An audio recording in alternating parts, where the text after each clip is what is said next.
और बात वैक्सीनेशन की, कोरोना की रफ्तार पर ब्रेक लगाने के लिए वैक्सीनेशन की रफ्तार बहुत जरूरी है।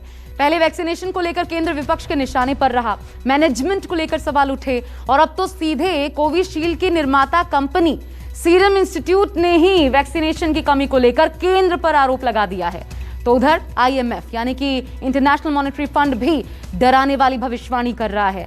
और ऐसे में सवाल यह है कि आखिर कोरोना से ये जंग हम जीतेंगे कैसे? देखिए रिपोर्ट। कहर बनकर टूट रही है। ऐसे में इस महामारी को रोकने के लिए वैक्सीन को ही सबसे कारगर बताया जा रहा है, लेकिन देश में वैक्सीन की जबरदस्त किल्लत है। 18 से 44 साल के लोगों को टीके नहीं मिल पा रहे हैं। 45 से ज्यादा उम्र वालों के लिए भी वैक्सीन मौजूद नहीं है। टीके पर सियासत हो रही है, तो वहीं सीरम इंस्टीट्यूट ने भी वैक्सीन की कमी के लिए सरकार को घेरा है। सीरम इंस्टीट्यूट के कार्यकारी निदेशक सुरेश जाधव ने आरोप लगाया कि सरकार ने टीके की उपलब्धता की जानकारी के बिना ही वैक्सीनेशन की इजाजत दे दी। सरकार ने अलग अलग आयु वर्ग के लोगों के लिए टीकाकरण देना शुरू किया। वैक्सीन पर सरकार को WHO की गाइडलाइंस का पालन करना चाहिए था। वैक्सीन की प्राथमिकता गाइडलाइन के हिसाब से होनी चाहिए थी। एक तरफ सीरम इंस्टीट्यूट WHO का हवाला देकर वैक्सीन की कमी का रोना रो रहा था, वहीं दूसरी तरफ इंटरनेशनल मॉनेटरी फंड यानी IMF ने भी भारत में वैक्सीनेशन को लेकर भविष्यवाणी की है। IMF के चीफ इकोनॉमिस्ट गीता गोपीनाथन और IMF के ही अर्थशास्त्री रुचिर अग्रवाल ने भारत में वैक्सीनेशन को लेकर एक रिपोर्ट तैयार की है, जिसमें दावा किया गया है कि अगर बिना किसी ग्लोबल वैक्सीनेशन प्लान के सब कुछ वैसा ही चलता रहा जैसा चल रहा है, तो 2021 तक भारत में 35% से भी कम लोगों को कोरोना का टीका लग पाएगा। इस रिपोर्ट में कोरोना महामारी से छुटकारा पाने के लिए $50 अरब का एक प्लान पेश किया गया है, जिसमें 2021 के अंत तक दुनिया की कम से कम 40% आबादी की टीकाकरण का टारगेट तय किया गया है। आपको बता दें कि 21 मई को स्वास्थ्य मंत्रालय की तरफ से जानकारी दी गई है कि अब तक 19 करोड़ लोगों को वैक्सीन लग चुकी है। कोविन पोर्टल के मुताबिक 14 करोड़ 40 लाख लोगों को वैक्सीन की पहली डोज लग चुकी है, जबकि 4 करोड़ 14 लाख लोगों को वैक्सीन की दूसरी डोज लग चुकी है। देश में वैक्सीनेशन की रफ्तार पर नजर डालें तो वैक्सीन की कमी की वजह से पिछले 2 महीनों में टीकाकरण रेट ऊपर नीचे होता रहा है। अप्रैल की शुरुआत में औसतन 40 लाख डोज हर दिन लगाए जा रहे थे, वहीं मई की शुरुआत में यह दर गिरकर 20 लाख डोज प्रतिदिन पर आ गई है। आपको बता दें कि 2 अप्रैल को सिर्फ एक दिन में 42 लाख डोज दिए गए थे। वैक्सीन को लेकर भले ही केंद्र सरकार के जो भी दावे हों, लेकिन दिल्ली में वैक्सीन की भारी किल्लत सामने आ रही है। मुख्यमंत्री केजरीवाल ने कहा कि दिल्ली को हर महीने 80 लाख वैक्सीन की जरूरत है, जबकि केंद्र से मई में सिर्फ 16 लाख डोज मिली थी। आज से दिल्ली में युवाओं का वैक्सीनेशन बंद हो गया है। केंद्र सरकार ने युवाओं के लिए जितने वैक्सीन भेजे थे वो ख़त्म हो गए हैं, इसीलिए युवाओं के वैक्सीनेशन सेंटर आज से बंद किए जा रहे हैं। कुछ एक वैक्सीन की डोजेस बची हैं, वो कुछ एक सेंटर्स में दी जा रही हैं, वो भी शाम तक ख़त्म हो जाएंगी।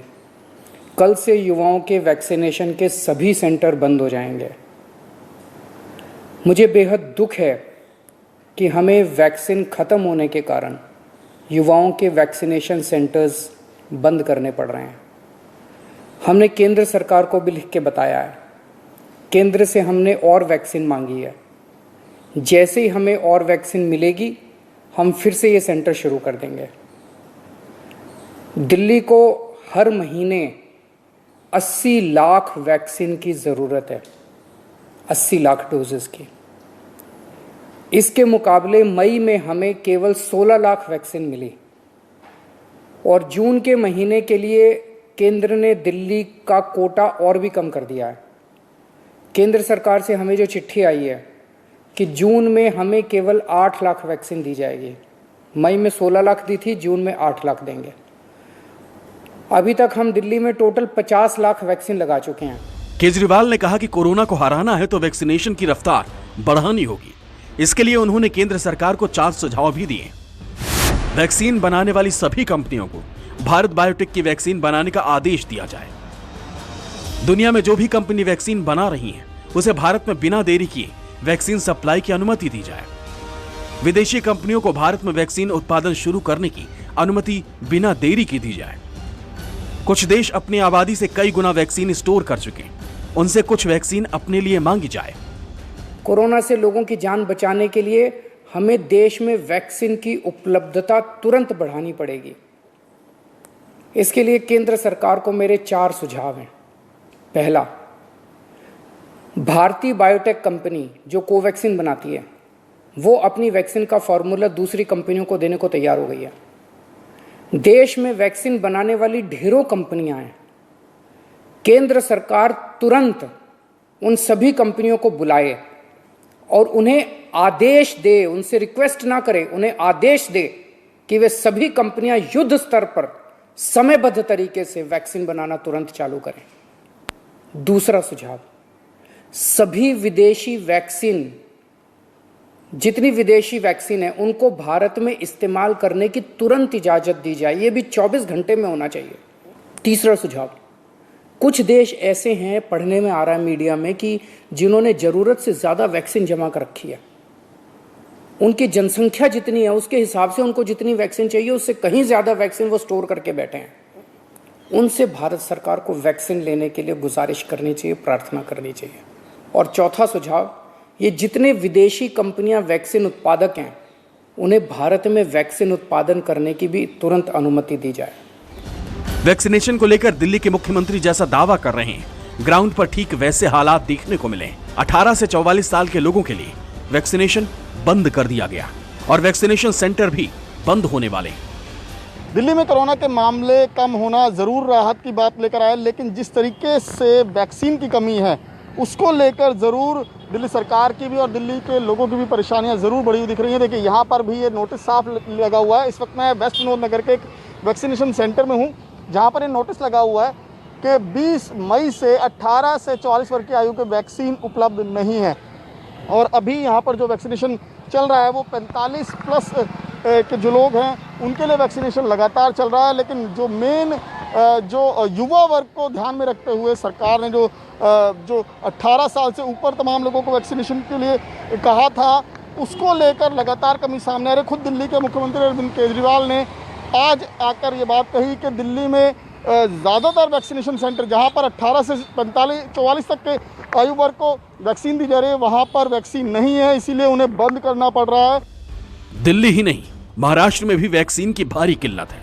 मुंबई के गोरेगांव के एक वैक्सीनेशन सेंटर में सिर्फ 100 डोज ही उपलब्ध है। महाराष्ट्र और मुंबई भर में लगातार वैक्सीन की किल्लत देखी जा रही है और ऐसे में अलग अलग सेंटर्स पर लोग ज़रूर पहुंच रहे हैं वैक्सीन को लेकर, लेकिन वैक्सीन ना मिलने की वजह से उन्हें खाली हाथ वापस जाना पड़ रहा है। ये मुंबई के गोरेगांव इलाके में स्थित है ये नेस्को वैक्सीन सेंटर। यहाँ पर देख सकते हैं ये पूरा जो इलाका है, यहाँ पर जहाँ पर कुर्सियाँ काफ़ी मात्रा में लगाई गई हैं, लेकिन वैक्सीन ना होने की वजह से पूरी तरह से खाली पड़ा हुआ है। महज 100 डोज उपलब्ध है और यही जो आलम है वो मुंबई के अलग अलग सेंटर्स का है, चाहे वो BKC का जंबो वैक्सीन सेंटर हो या फिर ये नेस्को सेंटर हो। अलग अलग वैक्सीन सेंटर पर महज 100 डोजेस ही उपलब्ध होने की वजह से लोगों को ज़्यादा वैक्सीन नहीं मिल पा रही है। महाराष्ट्र सरकार लगातार कोशिश कर रही है कि ज़्यादा से ज़्यादा वैक्सीन मिल पाए, उसके बाद जाकर लोगों का जो वैक्सीनेशन ड्राइव है, चाहे वो 18 प्लस की उम्र के ऊपर के लोग हों या फिर 45 साल के उम्र के ऊपर के लोग हों, सभी को वैक्सीन दी जाए। साफ है, अगर कोरोना को हराना है तो टीकाकरण की रफ्तार को तेज करना होगा। जैसे जैसे वैक्सीनेशन होता जाएगा, कोरोना का वायरस खत्म होता जाएगा। दिल्ली से पल्लवी झा, मुंबई से दीपक दुबे के साथ ब्यूरो रिपोर्ट, न्यूज़ 24। नमस्कार, मैं हूं मानक गुप्ता। अगर आपको हमारा ये वीडियो पसंद आया हो तो इसे लाइक और शेयर जरूर करें और हाँ, हमें सब्सक्राइब और फॉलो करना ना भूलें ताकि आप देश और दुनिया की कोई खबर मिस ना करें। चाहे कोई ब्रेकिंग न्यूज हो या कोरोना वायरस से जुड़ी कोई भी अपडेट, पॉलिटिक्स हो या आपकी जेब से जुड़ी कोई खबर, इलेक्शन की कोई न्यूज हो, कोई कंट्रोवर्सी हो या फिर कोई वायरल वीडियो, सब कुछ मिलेगा न्यूज़ 24 पर। तो जुड़े रहिए हमारे साथ और देखते रहिए न्यूज़ 24।